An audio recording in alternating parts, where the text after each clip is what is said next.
नमो तस्स भगवतो अरहतो सम्मा संबुद्धस्स।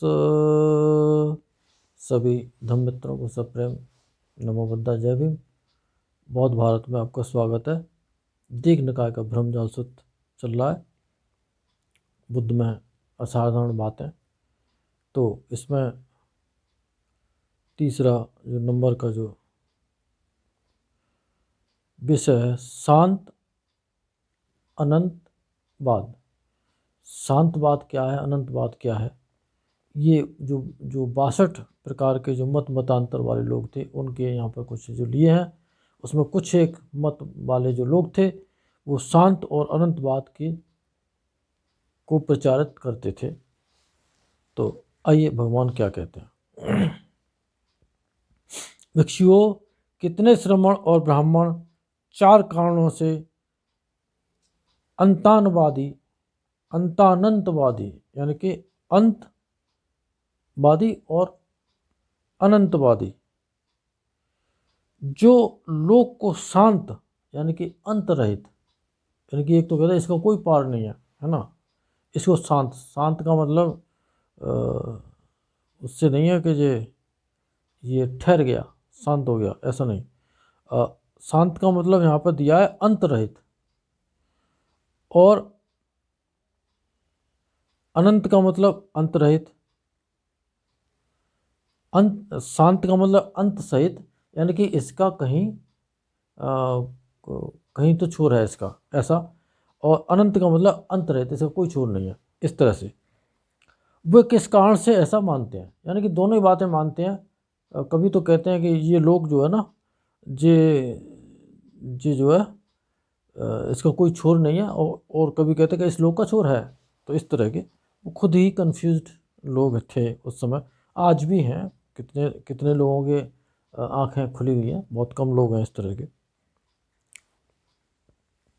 भिक्षुओं, कोई श्रमण या ब्राह्मण उस चित्त समाधि को प्राप्त करता है जिस समाहित चित्त में लोक शांत है, ऐसा भान होता है, उसको ऐसा प्रतीत होता है।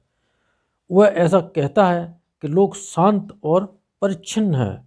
सो कैसे मुझे समाहित चित्त में लोक शांत है ऐसा भान होता है, यानी कि ऐसा प्रतीत होता है, ऐसा लगता है।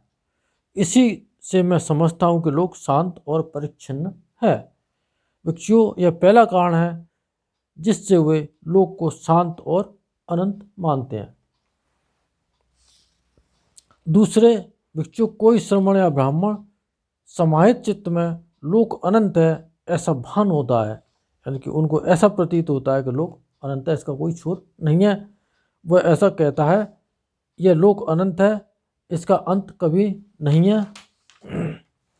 जो ऐसा कहते हैं जो ऐसा कहते हैं कि यह लोक शांत और परिच्छिन्न है, वो मिथ्या कहने वाले हैं। यथार्थ में लोक अनंत है, और वो आपस में ही उनके टकराव के जो कारण हैं, उनमें विवाद चलते थे। आज भी अगर देखेंगे ना, तो जहाँ सत्संग होता है वहाँ खूब चिमटा मार होती है साधुओं में, क्योंकि एक का मत कुछ और है, एक का मत कुछ और है। वो अपने मत को महत्व देना चाहता है, वो अपने मत को, तो चिमटा मार हो जाती है वहाँ पर। आपने सुना होगा ये, है ना। इसका अंत कहीं नहीं है। सो कैसे मुझे समाहित चित्त में लोक अनंत है ऐसा प्रतीत होता है। अतः मैं समझता हूँ कि ये लोक अनंत है, इसका कोई छोर नहीं है, ये अनंत है। विश्व दूसरा कारण है कि दूसरा कारण है कि जिससे वे लोक को शांत और अनंत मानते हैं।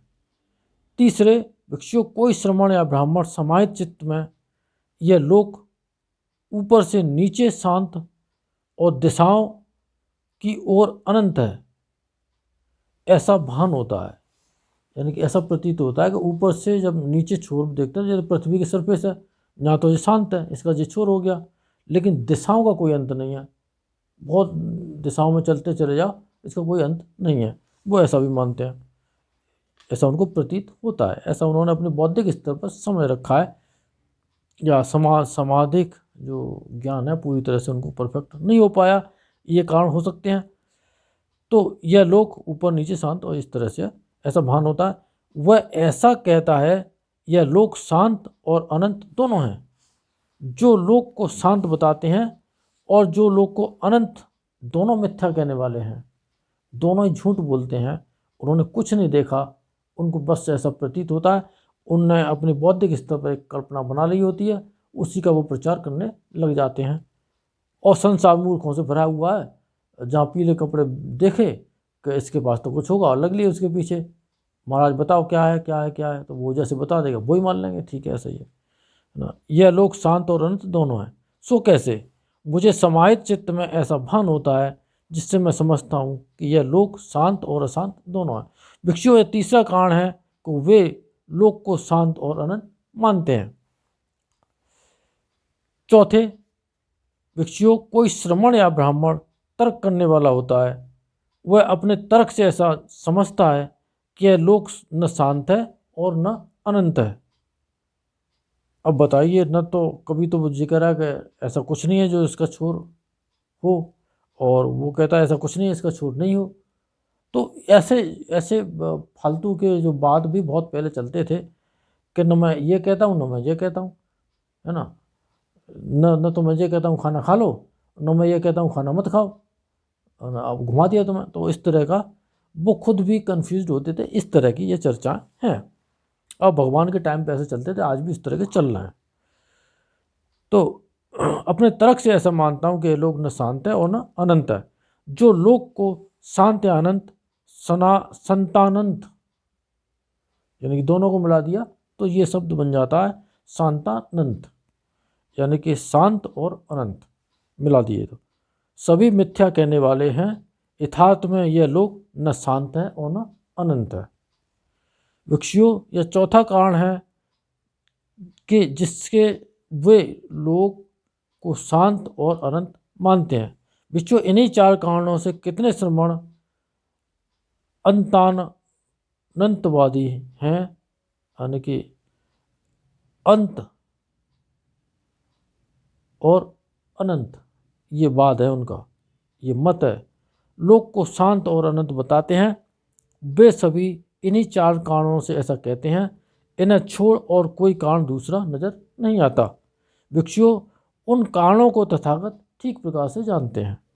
भिक्षुओं, कुछ श्रमण और ब्राह्मण अमराविक्षेपवादी हैं जो चार कारणों से प्रश्नों के पूछे जाने पर उत्तर देने में घबरा जाते हैं।